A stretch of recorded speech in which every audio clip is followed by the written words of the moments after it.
generation of our family. Alright? We'll now start here. Okay, sugot na dali. Sugot na dali. Sugot na dali.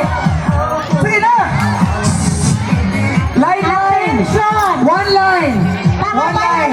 Sige. Tanan na motor at tricycle. Okay. Maara sa alagyan sa lihog. Sige. Transportahan sa sulod-sulod. Kaili kagwa ang mga salakyan. Tanan na motor at tricycle. Dilitanay forward sa sulod. I-arrange na naton. No, palihog lang din. Sino maka-assess tira? I-assess na na yung mga batanon nga lang po. No, kadamo mali batanon.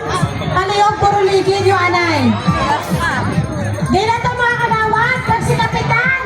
Ha? Pitaw niya na ako suguan ka.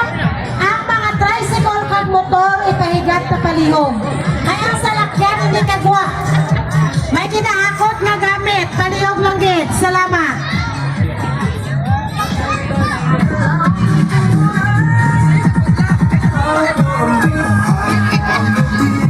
Apelta dire. Okay, we will now start. No, kini nga buhaton. Ato na siya buhaton every reunion.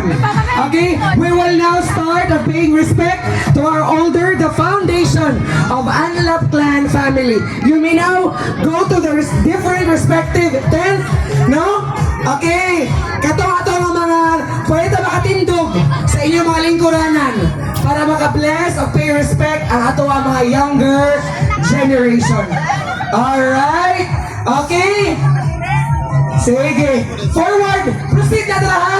Dapat libuton ninyo tanan ang ato nga 10. Okay. Kaya ano kang pangutanon kung pila ka buok ang inyo nablesan? Pero gadlaw.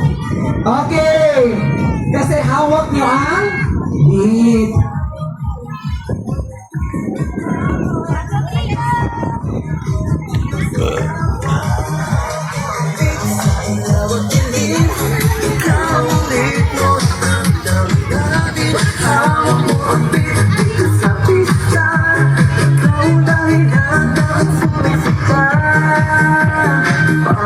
Okay. Sunod. Younger generations. Mga bata, ibutang sa heart ang respeto sa katigulangan, katiyaan, ha?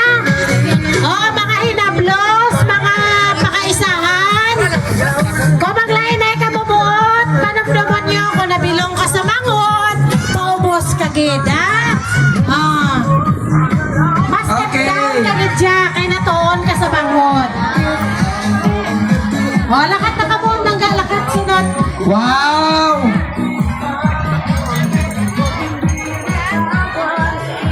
Okay, gihangyo ang tagaya sa CRP. Usa ta.